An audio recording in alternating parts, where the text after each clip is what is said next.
Hello అండి అందరికీ. America నుండి ఇండియాకి మా ప్రయాణం ఎపిసోడ్ 2కి వెల్కమ్. ఎపిసోడ్ 1లో నేను ఎందుకు మూవ్ అవ్వాలనుకుంటున్నాము అనేది రీజన్ చెప్పాను. అండ్ ఈ ఎపిసోడ్‌లో మేము మూవ్ అయ్యేటప్పుడు అక్కడ నేను కొన్ని అరేంజ్‌మెంట్స్ చేసొచ్చానని చెప్పాను కదా! For emergency purpose. సో, అవేంటి అనేది చెప్తాను. మాకు యూఎస్‌లో 2 హౌసెస్ ఉన్నాయి. ఒకటి మేము అక్కడ ఉండంగానే ఒకటి రెంట్‌కిచ్చేసి ఇంకో దాంట్లో మేముండేవాళ్ళము. సో, ఆ రెంట్‌కిచ్చిన హౌస్ వచ్చి అది టౌన్ హోమ్ అనమాట. 4 బీహెచ్‌కే. మేముంటుండింది ఇండివిడ్యువల్ విల్లా టైప్. సో, ఆ టౌన్ హోమ్‌లో గరాజ్‌లో మాకొక స్టోరేజ్ స్పేస్ ఉండేది. సో, మేమేమనుకున్నాము అనంటే ఇలా వచ్చేసి పర్మనెంట్‌గా ఇక్కడ ఉండిపోవాలి అనుకున్నప్పుడు, అక్కడ క్లియర్ చేసి, అక్కడ వస్తువులన్నీ అమ్మేసి, ఫర్నిచర్ మొత్తం సేల్ చేసేసి రావచ్చు. కానీ మేము ఫస్ట్ అనుకునిందేంటి, నేను లాస్ట్ వీడియోలో గూడా చెప్పాను. వెళ్దాం ఒక 2, 3 ఇయర్స్ చూద్దాం. పిల్లలు సెట్ అవ్వకపోతే మళ్ళీ బ్యాక్‌కొచ్చే విధంగా ఉంటేనే వెళ్దాము అని మేమనుకున్నామని చెప్పాను కదా! సో, ఆ ఆప్షన్‌తో ఒకవేళ బ్యాక్‌కెళ్ళినప్పుడు ఇమ్మీడియేట్‌గా కారనేది కంపల్సరీగా ఉండాలి. కార్ లేకపోతే ఆఫ్‌కోర్స్ ఫ్రెండ్స్‌ని అడిగి హెల్ప్ తీసుకోవచ్చు. బట్ ఎన్ని రోజులని తీసుకోగలము? సో, ఆ కారనేది చాలా ఇంపార్టెంట్. అండ్ ఎమర్జెన్సీ పర్పస్ ఇప్పుడు పిల్లలతో మనం అక్కడికి వెళ్తున్నప్పుడు, అక్కడ మనకి కొన్ని థింగ్స్ కావాలి కదా! లైక్ కుకింగ్ ఐటెమ్స్ అని కానివ్వండి, లేకపోతే some clothes and some other home needs ఇట్లాంటివి కావాల్సొస్తాయి కదా!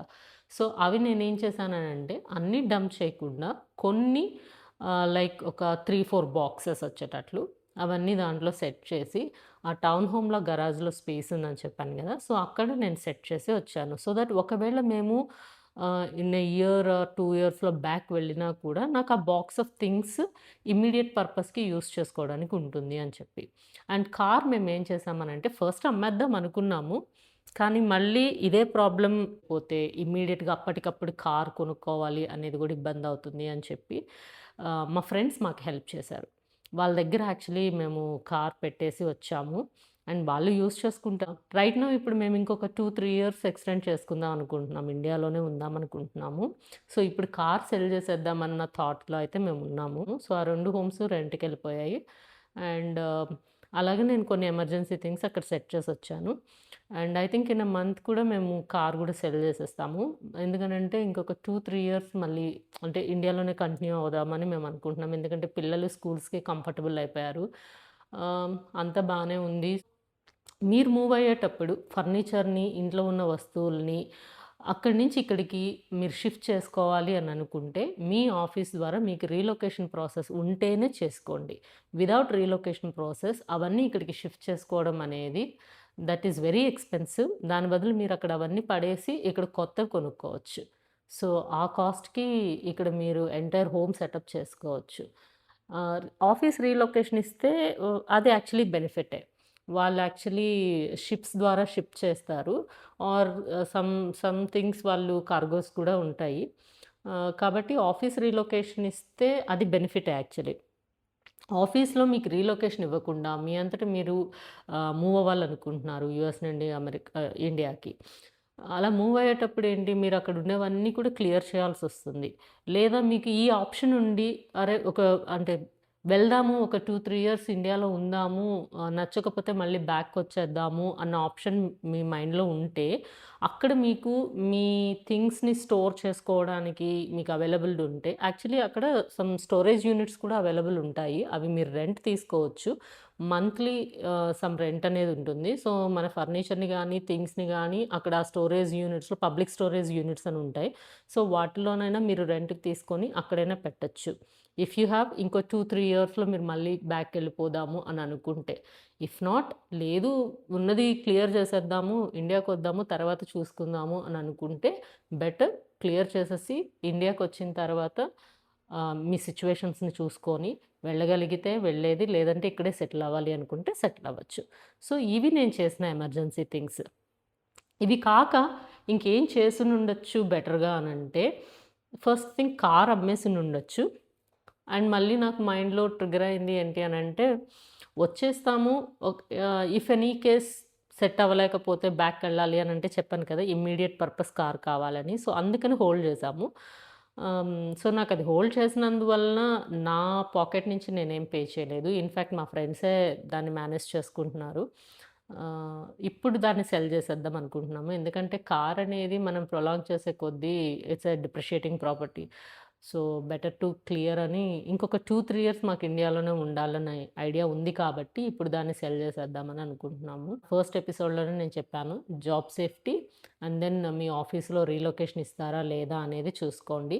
అండ్ పిల్లల్ని మీరు ఏ గ్రేడ్‌లో అయినా మూవ్ చేయండి. ఇబ్బంది ఏమీ పడరు.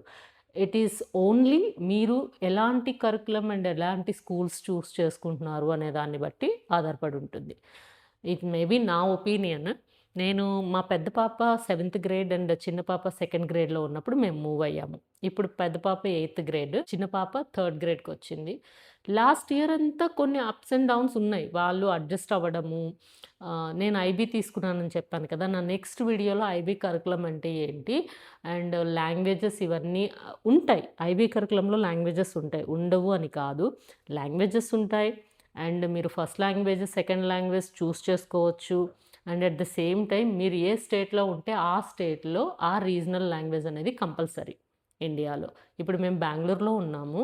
సో, ఇక్కడ కర్ణాటక స్టేట్‌లో కన్నడ అనేది కంపల్సరీ. డజంట్ మ్యాటర్ మీరు ఐబీలో ఉన్నారా, లేకపోతే ఇంకేదైనా అదర్ ఇంటర్నేషనల్ స్కూల్స్‌లో ఉన్నారా అనేది కాదు. ఎక్కడ ఉన్నా ఏ స్కూల్ అయినా సరే కర్ణాటకలో కన్నడ అనేది ఫస్ట్ లాంగ్వేజ్‌గా కంపల్సరీ. సో, మా పిల్లలు కూడా కన్నడ చదువుతున్నారు. కానీ ఐబీ కరిక్యులంలో లాంగ్వేజెస్‌ని ఎలా టీచ్ చేస్తారు? అసలు ఎంటైర్ ఐబీ కరిక్యులంలో ఎనీ సబ్జెక్ట్ మ్యాథ్ కానీ, సైన్సెస్ కానీ, ఇంగ్లీష్ కానీ, లాంగ్వేజ్ అండ్ ఆర్ట్స్ కానీ ఎలాగా ఒక స్టూడెంట్‌ని ఎవాల్యుయేట్ చేస్తారు? నెక్స్ట్ గ్రేడ్‌కి ఎలా ప్రమోట్ చేస్తారు అనేది it is going to be very lengthy video. నా 3rd ఎపిసోడ్‌లో నేను అది మీతో షేర్ చేసుకుంటాను. బట్ ఐబీ కరికులం తీసుకుంటే లాంగ్వేజెస్ ఉండవు అని మీరు అనుకోవద్దు. ఖచ్చితంగా లాంగ్వేజెస్ ఉంటాయి. కన్నడ అదే స్టేట్‌ని బట్టి ఆ లోకల్ లాంగ్వేజ్ కంపల్సరీ. మిగతా 2 లాంగ్వేజెస్ ఇట్ డిపెండ్స్. మీరు ఇంగ్లీష్, ఫ్రెంచ్, స్పానిష్ ఇలా తీసుకోవచ్చు. హిందీ అలా కూడా మీరు సెలెక్ట్ చేసుకోవచ్చు. నేనైతే ఇద్దరు పిల్లలకి ఫ్రెంచ్ అండ్ కన్నడ తీసుకున్నాను. వాళ్ళు they are okay with the languages. అది చెప్తాను. అంటే లాంగ్వేజెస్‌లో వాళ్ళు ఎందుకు కంఫర్ట్ ఫీల్ అయ్యారనేది నేను ఎక్స్‌ప్లెయిన్ చేస్తాను. ఒక డీటెయిల్డ్ ఎక్స్‌ప్లనేషన్ ఇస్తాను నెక్స్ట్ వీడియోలో. సో, ఐబీ కరికులం చూస్ చేసుకొని మీరు ఏ గ్రేడ్‌లో అయినా సరే పిల్లల్ని అమెరికా నుండి మీరు ఇండియాకి రావాలనుకుంటున్నప్పుడు, అమెరికా అనే కంట్రీ నుంచి అయినా సరే మీరు ఇండియాకి మూవ్ అవ్వాలనుకుంటున్నప్పుడు ఇక్కడ చాలా ఆప్షన్స్ ఉన్నాయి. ఇంటిగ్రేటెడ్ కోర్సెస్ ఉన్నాయి. ఐబీ కరికులం ఉంది. సో, నాకు తెలిసి నేను చేసిన రీసెర్చ్ ప్రకారం IB is the best fit.